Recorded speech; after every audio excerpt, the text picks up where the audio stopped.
I'll start with my introduction, which some of you may have heard already, so I beg your forgiveness. This webinar is being held in the context of the International Coaching Week, which is a global sort of celebration of coaching, where coaches in the whole world offer free coaching and webinars and education about coaching because it's such a not well-known profession. I'm very happy today to welcome Katie Klein, who is the director of the HR director of International Road Transport Union. She is here to talk about coaching culture and how to introduce a coaching culture. That's what her talk will be about. She is also a member of the International Coaching Federation Switzerland, and the whole organizing group is from the Swiss chapter of ICF. And we're a group of coaches who have put this together, and we have many other offers, as you've probably seen on our website. So without further ado, I want to welcome Katie, a professional certified coach, an HR leader, a seasoned professional, and I just want to thank you, Katie, not only for accepting to do this webinar, but for hosting a live event in Geneva within our big conference, and that will be on Friday, 17th of May. Check out our website to see how to register. If you are in Geneva, please come and join us. And Katie, so please tell us a little bit more about yourself. And then after that, I will make myself scarce and leave you the floor. Okay, so I'll share the screen as we speak right now to show my presentation and give you a little bit of insights about myself. So I'm so pleased to be here. I want to actually tell you a story that I'm really passionate about because it's a true example of how a creating culture can be made. I discovered coaching in 2014, and I also gained an ACC accreditation. I also decided to go a little bit more into depth and studied the master coach, which ended with the result of a dissertation. And the dissertation was a story about how coaching has a positive influence on the culture of an organization. And I remember when I finished, a couple of my colleagues said, oh, that would be a shame if you just stick that in your drawer and it just disappears forever. And a few people, including a gentle nudge from Saba, gave me the courage to share this webinar today. So I'm sharing a dissertation that I used for my master coach, where I worked with the leadership team here in my organization to promote coaching. And I'd like to tell you a story of how we got there. It will hopefully also give you some insights for you to be inspired by. And to shape the webinar, I'm using the GROW model. For those of you who are new to coaching, the GROW model was introduced by Sir John Whitmore in 1992. And the structure of this presentation is based on a tool that most coaches use and find very useful, and even employees can use it in discussions for themselves on a day-to-day basis, which I also included in the workshop later on. I will be answering questions later on around 1:45, 10 to 2, and let's start. So the GROW model, this is the GROW model. It is here. There are 4 aspects. There's the goal, what do we want to achieve? The reality, where are we now? The options, what options do we have? And will we do it? Will we actually take some action? And my aim with the presentation is threefold. Is for all HR professionals out there. Perhaps you're already starting to introduce coaching. Perhaps this will give you some other ideas, and I'm very happy to share more if you reach out to me. It's also for coaches to see how I've introduced coaching in the organization with the help and support of coaches, of course, both external and internal. And also for all of you who are new to coaching, because I will also introduce a couple of other models that you'll see that we used in practice, which you might find useful, including a visualization. So hang on there. So what is the goal of an organization when it comes to getting coaching culture going? What did we want to achieve? What would a successful outcome look like? We're at the first stage of the GROW model goal. And this is where I would like to suggest that we take some time to visualize and close our eyes of what the benefits of a coaching culture could bring to an organization. What I'm going to do is I'm going to do an accompanied visualization, and I'm going to start with a little bell, and I'm going to invite you to relax your shoulders a little bit, put your feet on the ground. Actually, I have taken my shoes off so that I really feel the ground beneath me. And I will accompany you in a visualization, which will take you to the benefits in 3 stages: the benefits for the culture of the organization, the benefits for the individual, and the benefits for leadership in general. So take a deep breath, and when you're ready,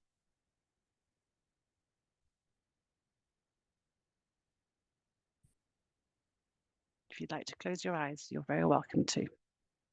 So imagine a place of work, imagine an organization where we fully embrace the coaching culture. That coaching is simply a way of being.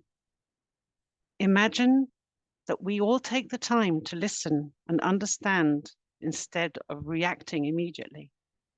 Imagine that we take the time to validate understanding.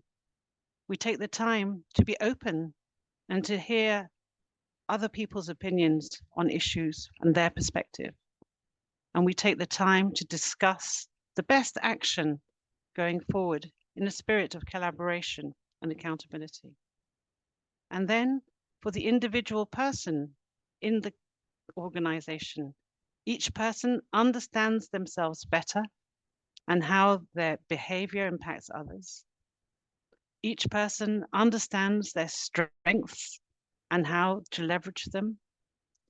Each person understands their areas of improvement, their blind spots to manage themselves better. Each person is self-aware and understands that how they feel is as important as what they think about. And each person can self-regulate their emotions and manage both the good and the challenging moments at their best. Stay in the moment. I'd like to move on to leadership. Take another deep breath as we move on in the visualization. Imagine a leadership which integrates the coaching posture as often as possible, where trust and respect are the constant ingredients. Leadership which is authentic and clear. Leadership which inspires everyone to be at their best and achieve the vision of the organization. Leadership which creates both resilience and positive energy. Leadership which creates bonds and determination to achieve our organizational objectives. And leadership which is caring, that encourages, that develops, and drives team to success. You may now open your eyes if they were closed. Was that a dream? Can it be possible? I will let you be the judge of that, but it is my vision and my inspiration. And I would like everyone at the end of this presentation to feel what can be achieved through a lot of different actions that I will share with you now. So some of you might be saying, you kidding me? Can coaching really achieve all that? So for some of the more cynical of you, and probably not you here because you're on the call, but maybe to convince the leadership team or the CEO or the Secretary General, it's important to know that there is one key KPI that increases productivity through improved teamwork, improved engagement, and improved relationships, which you can see on the screen, as well as faster leadership development. The productivity of people, organization engaged in coaching increases by 50%. So not a negligible salary. And this source comes from the International Coaching Federation studies that have been made along with Human Capital Institute. So that's a little bit about coaching, the importance of return on investment figures in order to convince our leadership teams that coaching is truly beneficial. But what is the definition of culture? Just so that we're all aligned, Culture is the way people behave and act. It's also how we interact formally and informally in a group of organizations, and a common set of shared beliefs, benefits, and assumptions. And so with my leadership team, we thought about this, and it was in 2019, 2020, and we were like, what is the culture in our organization? Where do we stand? And so this is where we get to the second part of the GROW model. In terms of coaching culture, where are we today? What have we already done? And what do we need to learn to move on? And these were the questions that we asked ourselves. And then we thought about, well, what type of corporate cultures exist today? And this was a very useful tool, which we got from a colleague of mine who was working here. We worked together as a team from the Harvard Business Review. Very important to be able to have people to support in the rollout of this with the leadership team. And you can see that there's a chart here with different types of culture points. On the vertical axis, you can see the flexibility at the top and the stability at the bottom. And on the horizontal axis, on the left-hand side is dependence, and on the right-hand side is interdependence, more to do with collaboration. So this is important to understand that there are all these different types of cultures. But how do we assess where we stand in the culture of an organization? And with the help of the Harvard Business Leaders sort of guidelines, what we did is created a questionnaire on all the characteristics here, which we sent out to a cross-section of employees. Questionnaires about the physical environment, the customs and norms, ceremonies and events that take place, rules and policies, how there is measurement and accountability, leadership behavior, rewards and recognition, training and development, communication, and the structure and culture efforts that are made for culture. And then using a scoring mechanism, we were able to position ourselves in the organization and work out where we were today. And this is where we were. You can see the blue circle around results. We were also a little bit involved with safety as well. So down on the bottom part of the box. And it's a typical result for many organizations who haven't yet introduced coaching. It's rather rigid, traditional, hierarchical style. It's about getting the job done, which is obviously important, but it's about processes. As you can see, there's little focus on employee well-being and engagement. And this is where we started thinking, what can we do? What is the desired culture we would like? And we wanted to move towards purpose and caring were our main axes, but of course, learning is important too. And we realized that with the help of coaching, we could probably move our culture towards purpose and caring and have a coaching culture. So what were the options we had to see what we could do in order to move our coaching forwards? We knew that we had to create a link between the sense of purpose of the organization, the culture transformation we wanted, and the leadership buy-in. But actually, at this stage, which is the third part of the GROW model, the options, the moment where you can open perspectives and change people's way of thinking, we were a bit stuck. And so I thought, I know, when I did this dissertation, I had this poem that was given to me that I found really inspiring. And sometimes in coaching, what we do is we do something that's a little bit unusual just to change perspective. It was a bit of a risk. I wasn't sure how it was going to go, but I decided to introduce this poem to the leadership team. And I got all the leadership team to read one paragraph each in turn. And I'd like to share it with you now. And if you'd like to close your eyes, you may. And if you'd like to jot down at the end of the poem some of the feelings that might have evoked or some of the things that resonate with you, I will be quiet for a couple of minutes so you can drop down a few notes. This is a poem by an Irish man called John O'Donoghue, and it's called For the Leader. May you have the grace and wisdom to act kindly, learning to distinguish between what is personal and what is not. May you be hospitable to criticism, May you never put yourself at the center of things. May you not act from arrogance, but out of service. May you work on yourself, building and refining the ways of the mind. May you learn to cultivate the art of presence in order to engage with those who meet you. When someone fails or disappoints you, may the graciousness with which you engage be their stairway to renewal and refinement. May you treasure the gifts of the mind through reading and creative thinking, so that you continue as a servant of the frontier, where the new will draw its enrichment of the old, and you never become a functionary. May you know the wisdom of deep listening, the healing of wholesome words, the encouragement of the appreciative gaze, the decorum of held dignity, and the springtime edge of the bleak question. May you have a mind that loves frontiers so that you can evoke the bright fields that lie beyond the view of the regular eye. May you have good friends to mirror your blind spots. May leadership be for you a true adventure of growth.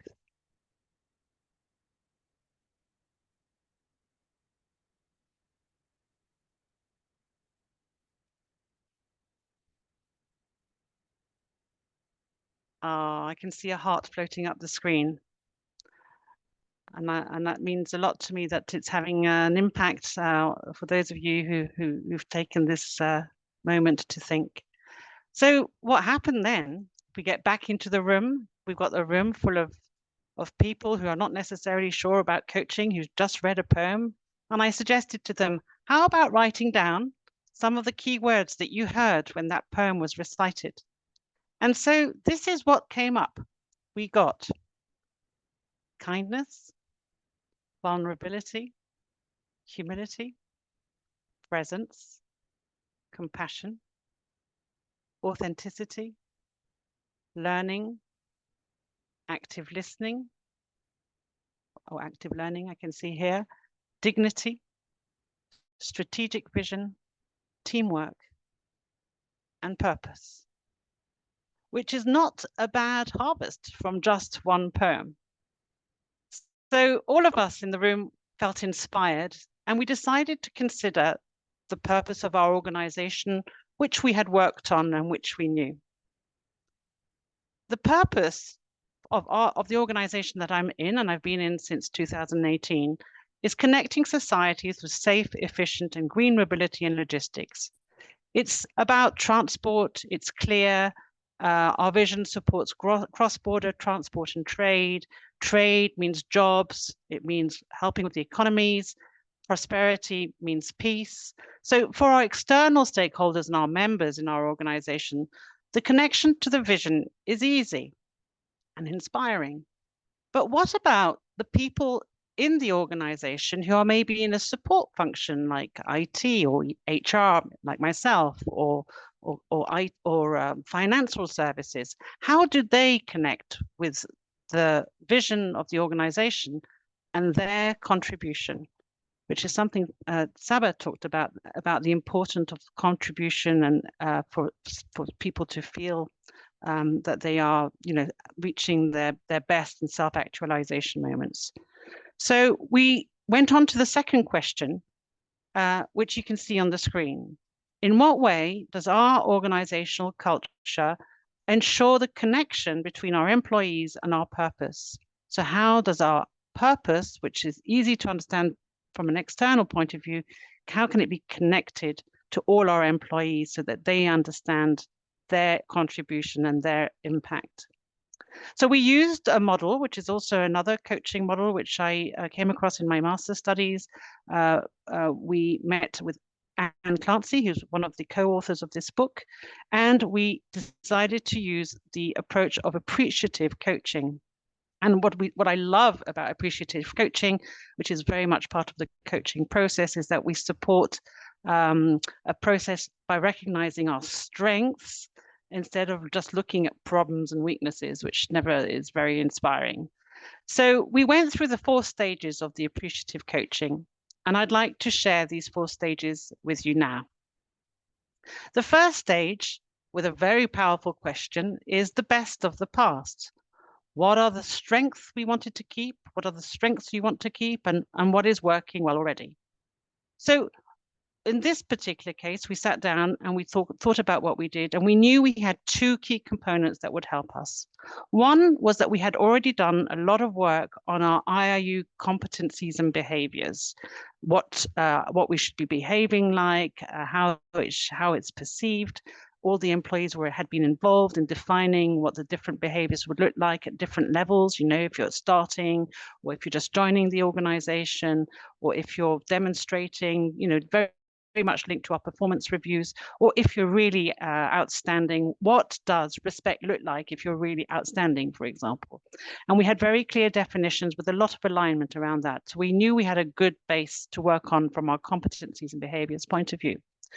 We also had been working on employee communication by making sure that we had a game plan that was published, an infography, if you would like, so that everyone understood what each department was doing and how they would be measured. And that was employee communication that hadn't existed before, that was already in place. And with those two elements in mind, we said, let's build on that, because we've got lots we can already be proud of doing. And I think that's important when you're building a coaching culture, is to acknowledge what's going well already. You don't have to start from scratch. The second part of the appreciative inquiry is called the dream, anticipating the future.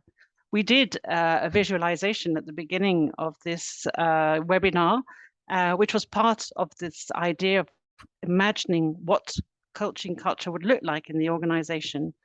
And I remember sitting in a room and I had flip charts all over the place and Post-its everywhere. And I said to the team, what do we want more of?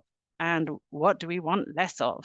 And I can give you a few examples. What we wanted more of, if I get to my little sheet here, is we wanted our employees to be proud of the organization and its purpose.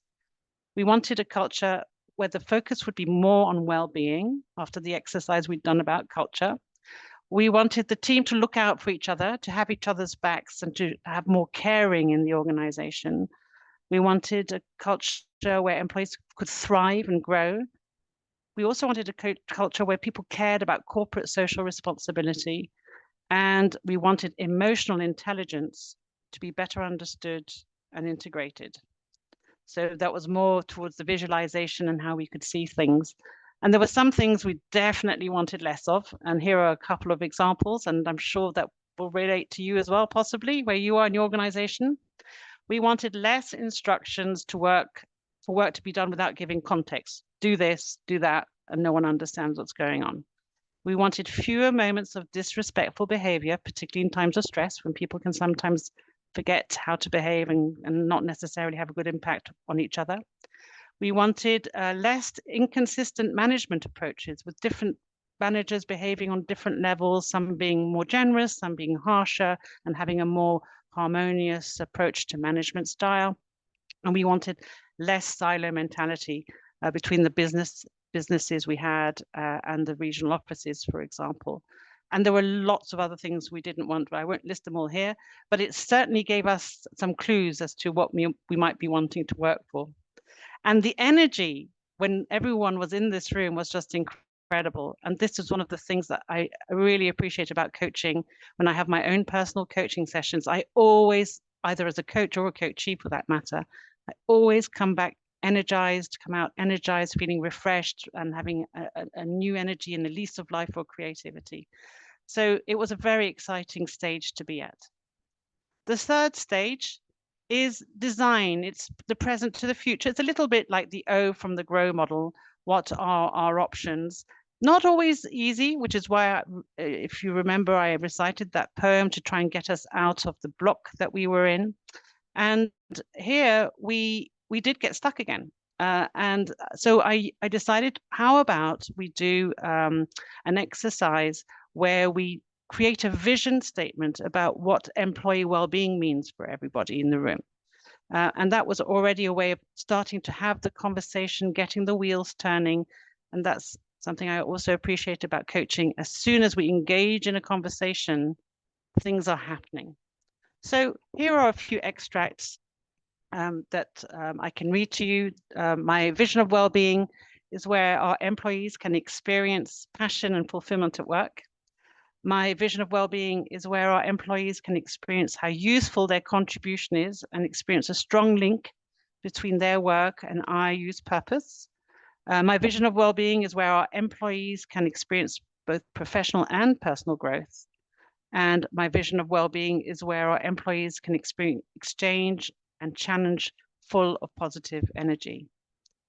And as each leader, read their own vision statement about well-being, you could hear a pin drop.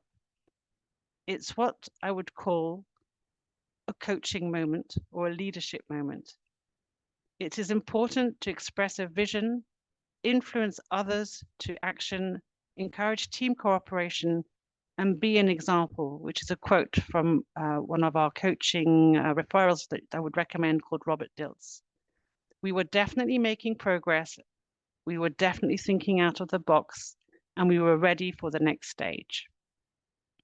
So, armed with our vision of well-being, how do we bring it all together? What needs to happen to get there? And so we needed to think about some concrete actions about what we could do based on what we had already done, but also on the other ideas that came to our minds. And this was interesting because we identified through the vision statements lots of options, as you can see listed here, to explore further to develop the coaching culture. Some of the themes had not even been addressed at any point. Some had just been discussed and were just starting.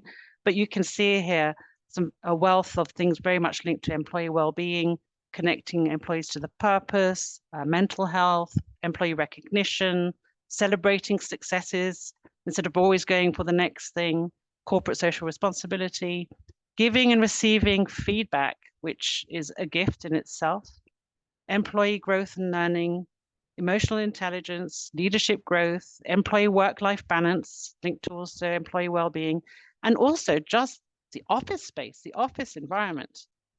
So, as I said, this was what sometimes we call in coaching an aha moment. This was a moment where you went, okay, so this is what we need to do. And sometimes in a one-on-one coaching, a coach will see the coachee suddenly go, I know. And that's where we were at. We knew kind of where we needed to go. So we wanted to make sure that we integrated employee well-being in everything we were doing to make a difference and transform the organization. And we asked ourselves another really powerful question. What did we want to make possible for the organization and for our employees? It's another question, bringing a different sort of outlook on the same theme and the same objective, the same goal. What we wanted was for our employees to have an enriched human experience so that they would feel valued and that they could be at their best. The idea then is that their performance would be enhanced, which would have an immediate positive impact on the organization.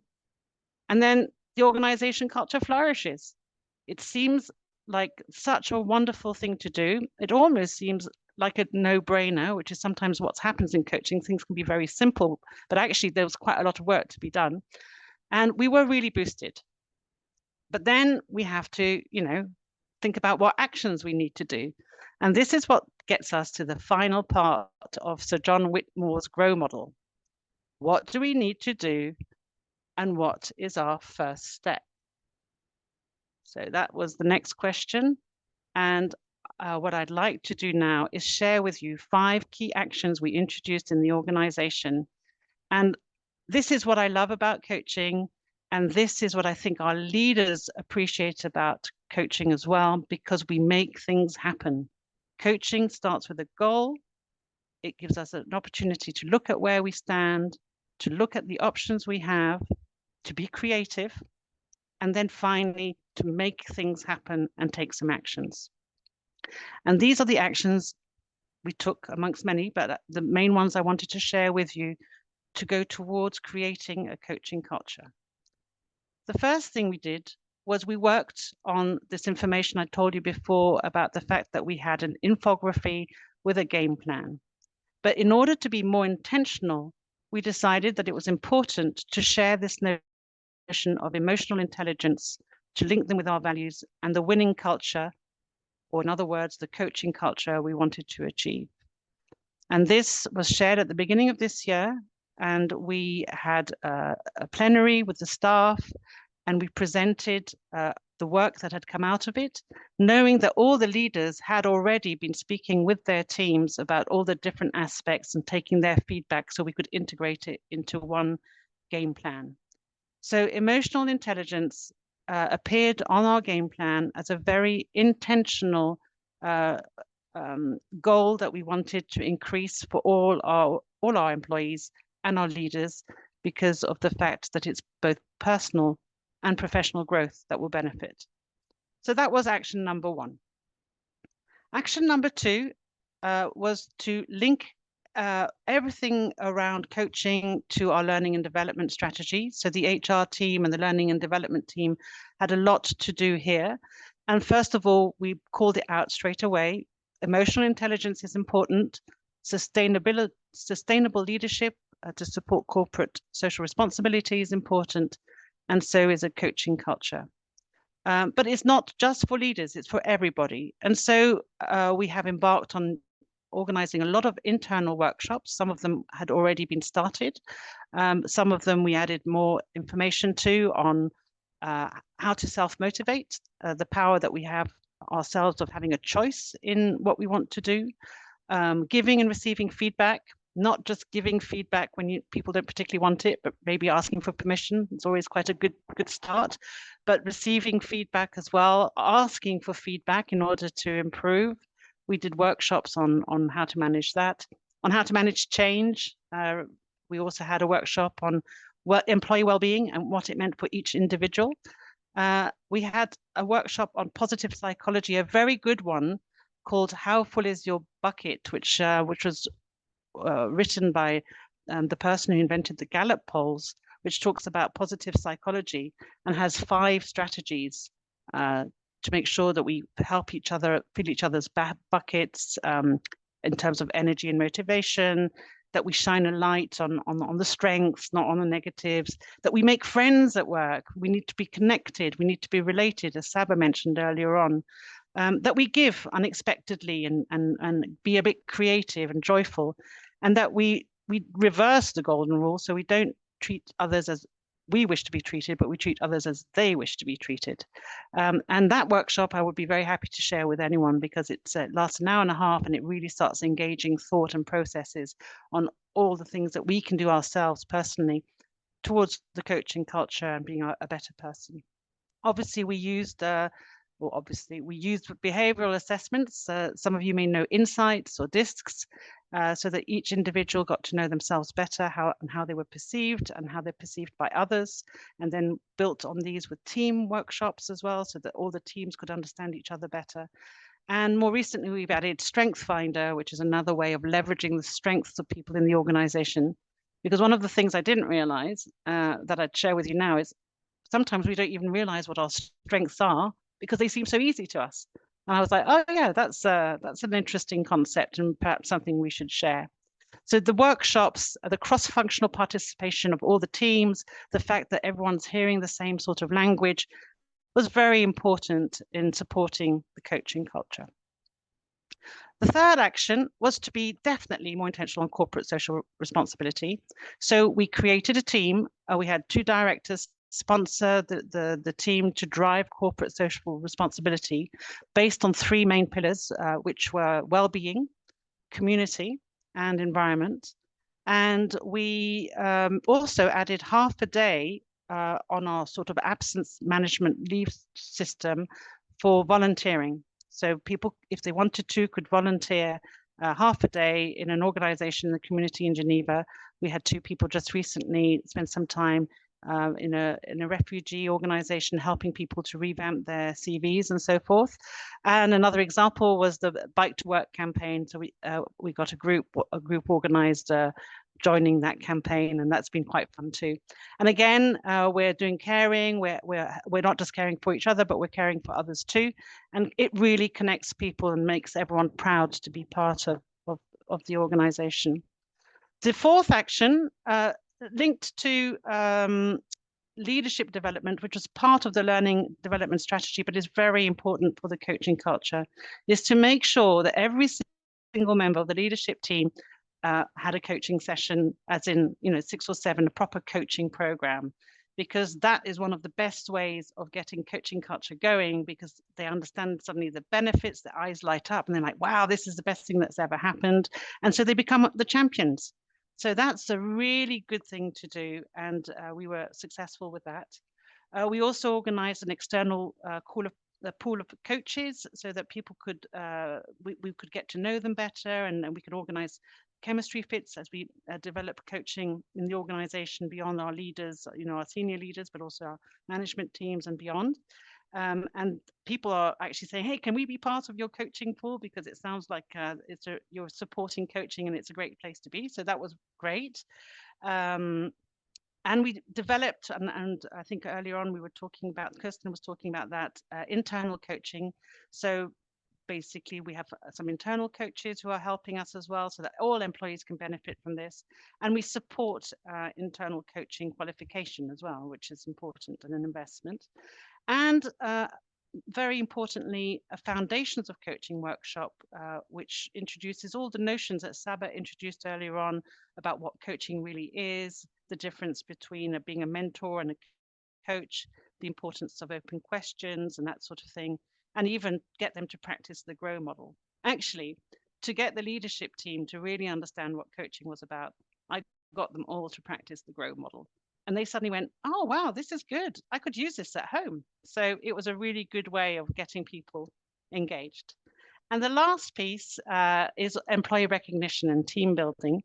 And here you can see lots of different posters where we did celebrating 26 years of service for one employee, talking about the team in Moscow going off on an outing, lots of different things, cross-functional stories where people have worked together from different teams to go to different places.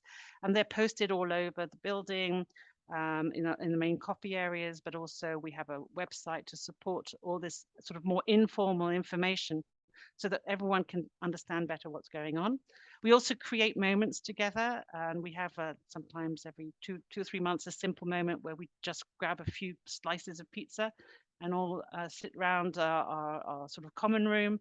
And all of this, we also try and measure the feeling of, is the coaching culture working through engagement surveys, which I'll share with you later.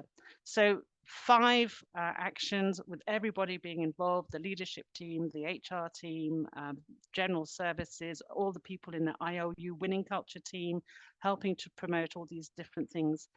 Doing it on your own is impossible. So very, very excited about that. So what would I like the listeners to take away? The first thing is that culture transformation takes time. So you need to stay patient and gently gather the people around who are showing interest and creating champions. You really do need endorsement from the top, which I was fortunate to have. And you need to engage the leadership team, the HR team, and all the culture champions. What I think is exciting, though, is as soon as the conversations start, you get the feeling that the wheels are moving. And that is very, very empowering. You also need to remember the core competencies in coaching, which we can use for anything in the organization.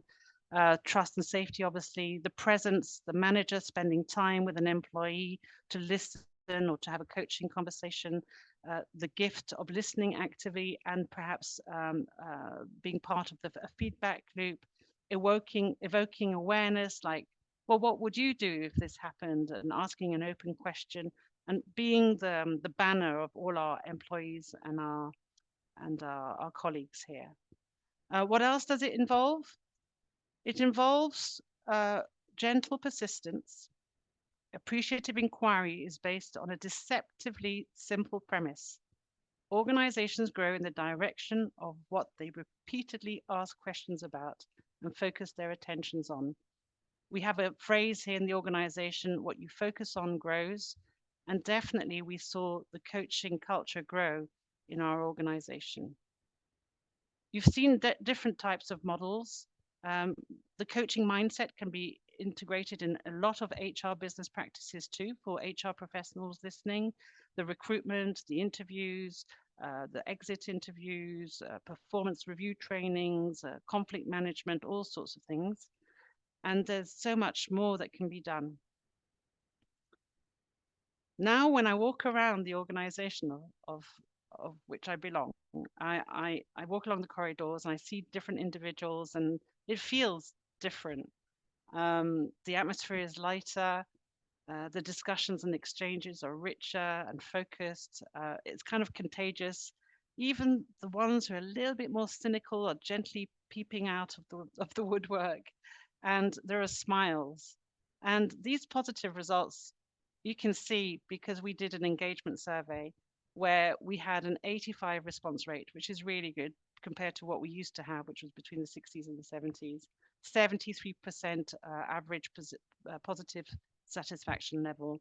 They knew which were the values that were important for us here in the organization, which was to drive results, which is exactly what the coaching culture is, because don't forget goal, reality, options, and will you do it, and respect. And the key motivators, which when I look at those, I feel very inspired that we've managed to get this as a feedback, being part of a great team, meaningful work, the sense of connection, learning and development growth, and the work that's being done to encourage emotional intelligence and all different aspects of skills, including, of course, technical skills, a good manager, which goes a long way, and recognition for work to be done. So as I close, I take a step back and I think about when I joined in 2019 and I think where we are now. And I remember when I handed the dissertation to my Secretary General to say, by the way, would you like a quick read before I submit it? And he came back and said, did we do all this? And I was like, yeah, we did all this. So the vision was clear and we knew we needed to connect it to our employees. The leaders of the organization all work together with their teams. Every employee understands their value and their contribution that they're making. And as we anticipate the future, we go closer and closer to this coaching culture, and we did it together. And last year, we organized a celebration to celebrate 75 years of our organization, which was attended by the employees here in Geneva. And we took a picture. And here's the picture which speaks 1,000 words. It was a team effort, and our Secretary General was there to support us, our senior manager, strategy and development, the HR team, the general services team, and everybody you can see is smiling. And so to conclude, I just would like to just say a couple of words on what exactly is it that coaching brings to the culture transformation.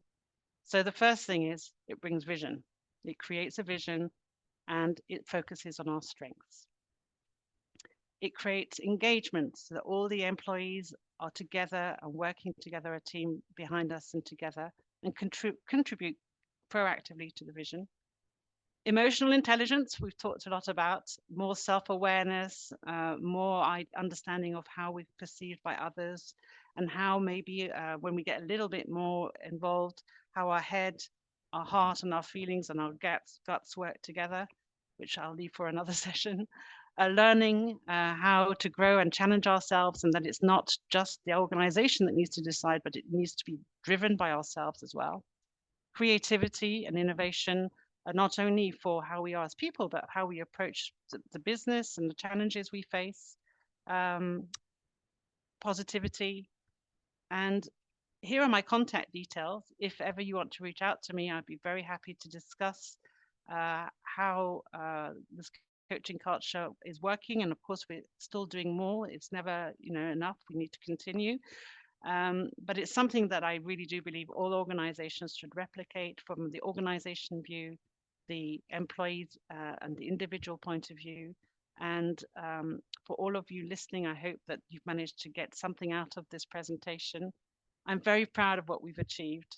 Thank you so much for listening.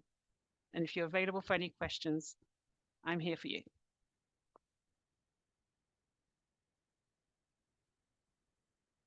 lots of nice messages. Thank you. So I think Saba is going to come back into the call, or maybe there are some questions in the chat. Oh my goodness, Katie, that was a real adventure. Your presentation took us through an incredible journey. And while our viewers maybe pop some questions in the chat, you can put them in the chat or in the Q&A as you prefer. I think it's really worthwhile asking Katie to develop certain aspects of this incredible voyage that she created in her organization. And I must say, she didn't do it only once. She's done this before. It's not a first timer. That's why you can see how comprehensive her intervention and how detailed and careful it has been. So, Katie, what I'd like to say to you while we wait for any questions to come up in the chat is, you are the dream HR director that everybody would like to have. Really, and you can see in the comments, wow, Katie, this is amazing and inspiring. Can we clone you as HR director? Your organization is lucky. They sure are. And so thank you for that. First of all, just giving you, heartfelt kudos. And there's a lot of this very human qualities that you're talking about. You're talking about values. You're talking about recognizing people's efforts, etc. And in the cynical working world nowadays, I find it extraordinary how you were able to open up this kind of conversation in such a graceful and elegant way among a group of people who are largely very, concrete and business oriented. How did that happen? What is the magic that you expressed or developed or to be able to bring this out, these human qualities and these human conversations?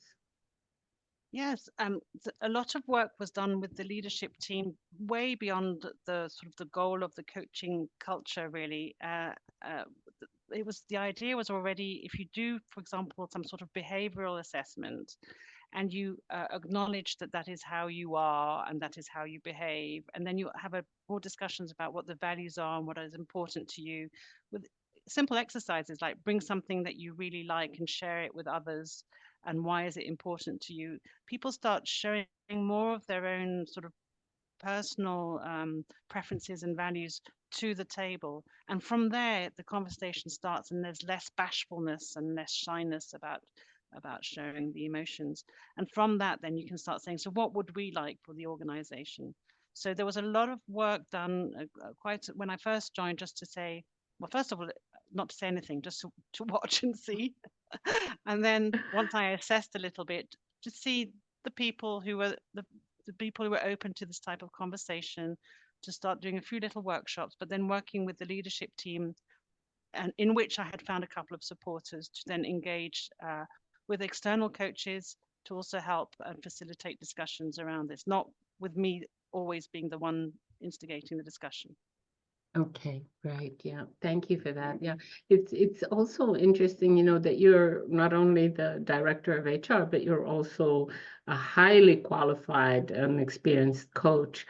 So you bring, these two worlds together, and they converge within you, and that enables you also to have insight both on the leadership, HR, and coaching perspective. You have integrated so well different models by scholars and practitioners of coaching, and put them to use in your organization. But I know that you also have your own, signature Katie Klein approaches to coaching. Do you want to share something about maybe what other personal approaches you use in the way you coach or the way you lead conversations? I think the most important thing is the connection with the person you have in front of you, or the people you have in front of you, and creating trust. So you need to be credible, and you need to, although I do like humor and creativity, the most important thing is to establish this trust.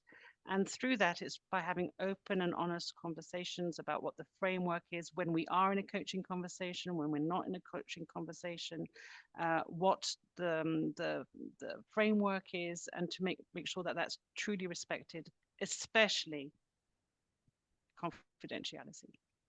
And Confidentiality is. and that is critical, which is also a critical part of a coaching agreement. So that for me, the word that's bringing to mind is integrity. It's really important to have integrity in everything we do. And if after that we can make it fun and engaging, then that's great. Mm.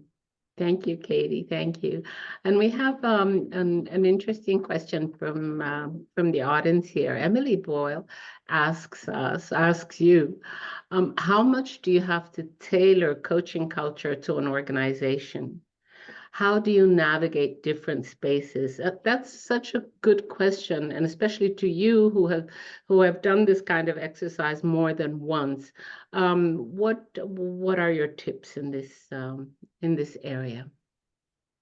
Well, I think for coaching culture to work, you need to tackle it from lots of different angles, lots of different levels. You can't just go with one and hope that will work and wait for something to happen. Obviously, the leadership endorsement is important, but it wasn't there straight away, I would say, from a coaching point of view, but it was there from a learning and development point of view.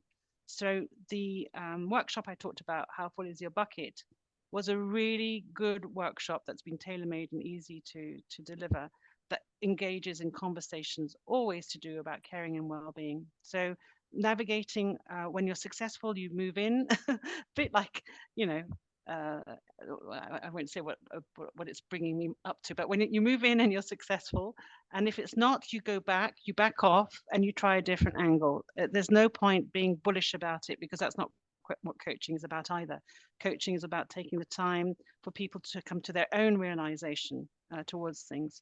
So that would be my first aim, and my second aim is second aspect would be to to engage with the people who are going to be supporters of coaching culture, and have them help you get the message across of the benefits or support or attending a workshop or that sort of thing.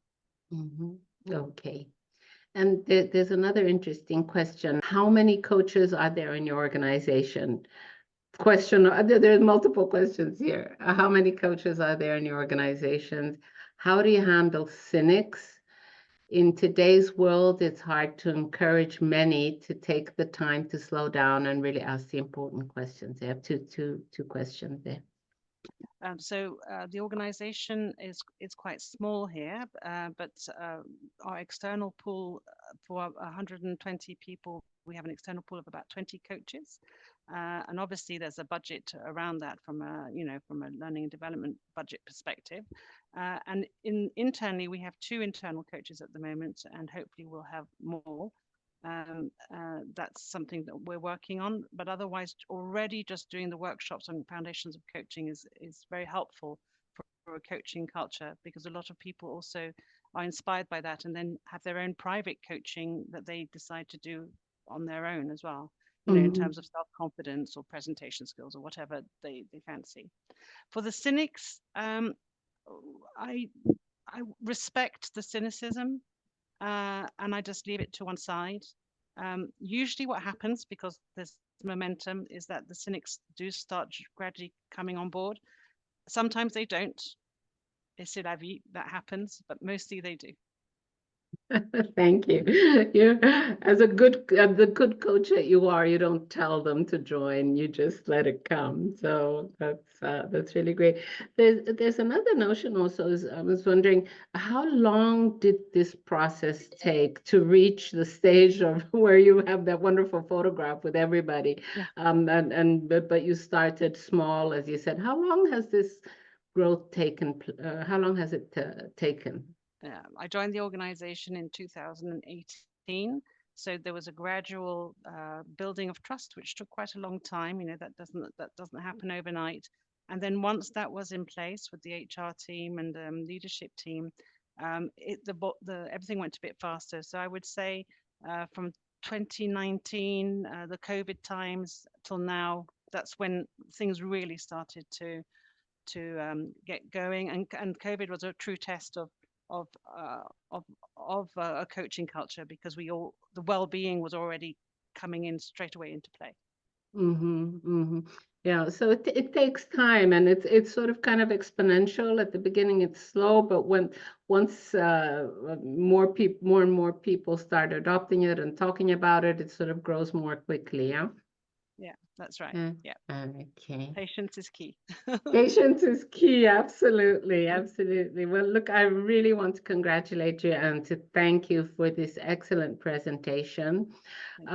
It will be, we'll post it on the webinar replays as soon as we can, probably after the 3 days of webinars that we have. Yours is a very nice conclusion to the lunchtime or midday session.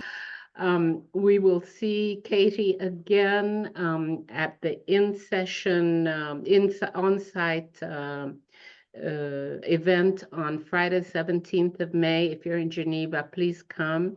Her organization, the International Road Transport Union, has hosted us for a midday session in their offices in Geneva. Check out our website to see how to register. I'd like to thank everyone for listening. It was great to share, and I'm very happy to have an exchange on any of the topics that might have caught your attention. Okay, thank you. My name is Saba Imre. I'm an executive leadership coach. I'm the lead on this project that the International Coach Federation Switzerland is sort of sponsoring it, and we're under that chapter.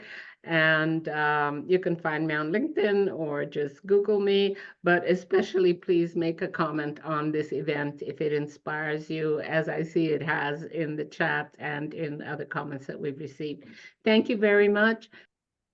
Bye-bye. Bye, Katie. Thank you. Bye-bye, Saba.